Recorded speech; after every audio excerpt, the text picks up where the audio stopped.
teams in different stages of competing. Facts. Some teams like the Rams and Seahawks are in clear win now mode and will enter the 2026 season with a Super Bowl or bust mentality. Facts. And while the end goal is to win a Super Bowl Bears, for too. every team, there are other NFL franchises that deep down know they're in a rebuilding phase and that it's not the end of the world if they do not win the Super Bowl this year. But even with that being said, the goal for every team is to gradually get closer to winning a Super Bowl and to try to have a 2 to 3 year plan in front of them. And with this idea in mind, teams make trades to try to get that much closer to winning a Super Bowl every year.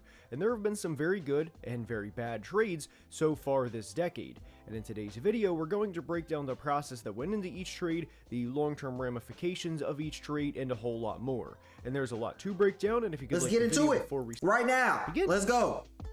We're starting today's video with one of the best trades in NFL history for both sides, and it's the Lions and Rams trade back in 20. I mean, if we're being real, yeah, the Lions won that trade a little bit, like a teensy-weensy bit, because they got another stable quarterback instead of going to quarterback purgatory again. But the Rams obviously won. They got the better quarterback, they won a Super Bowl, and they have had a more stable franchise and more playoff success since that trade. The Lions, they went to the NFC Championship, blew it, and they haven't been back since. Honestly, I personally think the Lions are in superstar mode, and they can win a championship. They can win the NFL Super Bowl. But they got to get rid of Jared Goff. They got to get rid of Jared Goff. They need a younger, more mobile quarterback, and I feel like they can do it. They got J-Mo, they got Amar St. Rod, they got Jahmyr Gibbs, they got Laporta, they got a nice defense. They just need a better quarterback. 2021. The trade sent Matt Stafford to Los Angeles in exchange for Jared Goff, 2 first-round picks, and a third-round pick. And over the last 4 years, Jared Goff has started all 68 regular season games for the Lions, has a 45-23 record as a starter, has 4 straight, not just 4,000-yard seasons, but 4,400-plus yard passing seasons, and has thrown 30 or more touchdowns in 3 of the last 4 years. And if you were wondering, the only year he didn't throw for 30 touchdowns, he threw 29. At the time, this was a huge trade because Lions GM Brad Holmes was coming over from the Rams, and there was a lot of noise about how Jared Goff had peaked and how he was going to be average at best, and that the Lions were looking for a new quarterback, and soon. There was also even some mentions that Brad Holmes was going to go back to the Rams after ensuring they had Matthew Stafford, because he was with the Rams from 2003 until 2020, and you get the point. As we know, the Rams, of course, won Super Bowl 56 over the Bengals in Matt Stafford's first year with the team, and the Lions have been an incredibly successful team over the last 4 years. Sure, they missed the playoffs last year, but 45-23 speaks for itself, and they also won 2 playoff games during the 2023 season. Now, the Lions maneuvered through the draft, so they didn't make the picks exactly how the Rams traded them, but those picks became Jamison Williams, Jahmyr Gibbs, Sam Laporta, and Ifeatu Melifonwu. And while the Lions have not won a Super Bowl, this was a team that had one playoff win in the Super Bowl era prior to Dan Campbell being the team's head coach. They're also contenders year in and year out, and I wouldn't be surprised at all if they go to a Super Bowl in the next few years. They're not going to go to the Super Bowl with Jared Goff. You can show me the stats, but the eyeball test, Caleb Williams is the best quarterback in our division right now. Sorry, I'm not just saying that because I'm a Bears fan. I'm saying that because that's the truth. It goes Caleb Williams, Jared Goff, Jordan Love, Kyler Murray. And Kyler Murray is one good season from being above Jordan Love, for being real with you. So, it's a stacked division. But I'm just going to keep it real with you.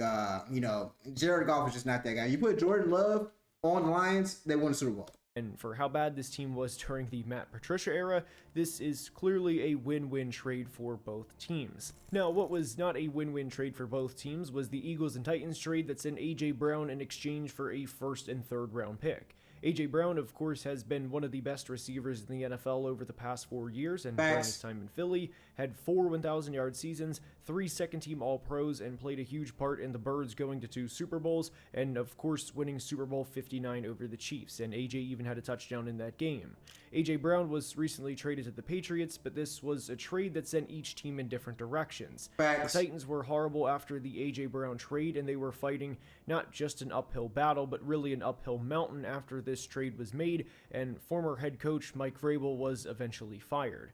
The A.J. Brown decision for 10. He had to be. It's not Vrabel's fault. I'll give Vrabel some credit. It's not his fault. But getting rid of Derrick Henry, one of the best running backs of all time, getting rid of A.J. Brown, one of the best receivers in today's age currently, and then you got Will Levis right after that. Oh my Jesus. Ryan Tannehill was serviceable. You did a lot. You maximized Ryan Tannehill the most you could. But getting Will Levis after that, then the shit that you did with Malik Willis, and yeah, you had to get fired, brother. Like, Will Levis was just trash. And Malik Willis could have been something, but I feel like y'all ruined him developmentally. So, you know, when y'all got Cam Ward, you could not be around for that. Was a bad decision, and Mike Vrabel knew it immediately. His reaction on draft night was extremely telling, and with the culmination of the A.J. Brown trade and horrendous drafting in the first round over the years, along with constant turnover in the front office, led to the Titans having a 6-28 record over the 2024 and 2025 seasons combined. Horrible adjustment. But the one big thing that is forgotten about the A.J. Brown Titans-Eagles trade is it wasn't just a first-round pick A.J. Brown was traded for, and that it was A.J. Brown for Treylon Burks straight up. There was also a third-round pick involved, and through other draft trades, the Titans eventually selected corner Roger McCreary. I personally did not agree with the Titans' decision to trade McCreary to the Rams during the 2025 season, but he was a solid player for the Titans, especially in the first 2 years of his career. Now, this trade is obviously still bad for Tennessee, but it wasn't exactly A.J. Brown for Treylon Burks, and I think there's a misconception that it was essentially a player-for-player trade, when in fact it wasn't. With a video like this, you knew the Bears and Panthers trade for the Panthers to go up and get Alabama quarterback Bryce Young had to be in this video. Yeah. And when you look at this trade a couple of years later, it's hard to believe the Panthers gave up as much as they did to go from pick 9 to pick 1. And I have to credit Ryan Poles for receiving as much as he did in this trade, because the Panthers gave up the number 9 pick, a second-round pick in 2023, which was actually from... Come on, bro. That's a fleece. You can't say that's a fleece. For the number 1 overall pick, we got pick number 9, so we traded back, pick 61, a 2024 first rounder, a 2025 second rounder, and we got DJ Moore. That is a fleece, especially when all those picks definitely turned into Caleb Williams and some more stuff. Oh my God. Shout out to my glorious king, Ryan Poles, because the old GM could never make a trade like that. This trade was diabolical. And the Panthers honestly did need a quarterback, so I can understand why they went all in. They needed a quarterback. And Bryce Young can still be the franchise quarterback.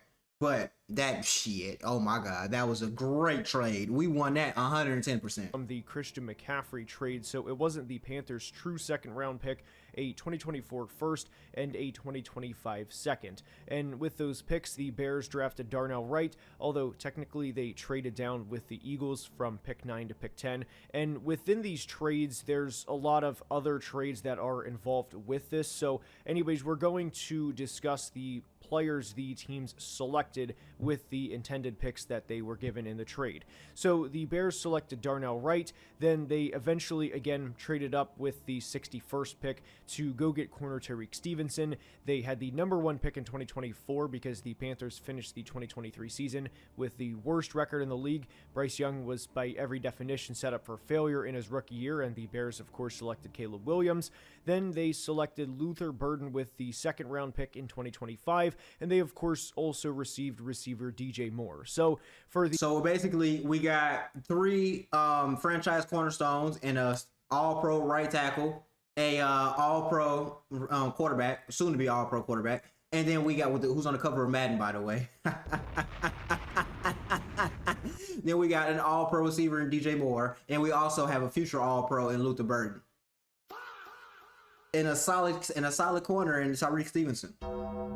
Can't say we didn't win that trade. The Bears to receive this haul was a really great trade for them. I thought Ryan Poles did a tremendous job whenever this trade was announced, because at the time they were going to enter the 2023 season with Justin Fields as their quarterback, and whenever you can receive that type of haul from any team, I think you have to accept that more often than not, just because you're not going to receive that type of haul many times in your life as a GM. No, you weren't, and honestly, we couldn't survive with Justin Fields. I love Justin Fields to death. I was a Justin Fields truther for a certain amount of time, but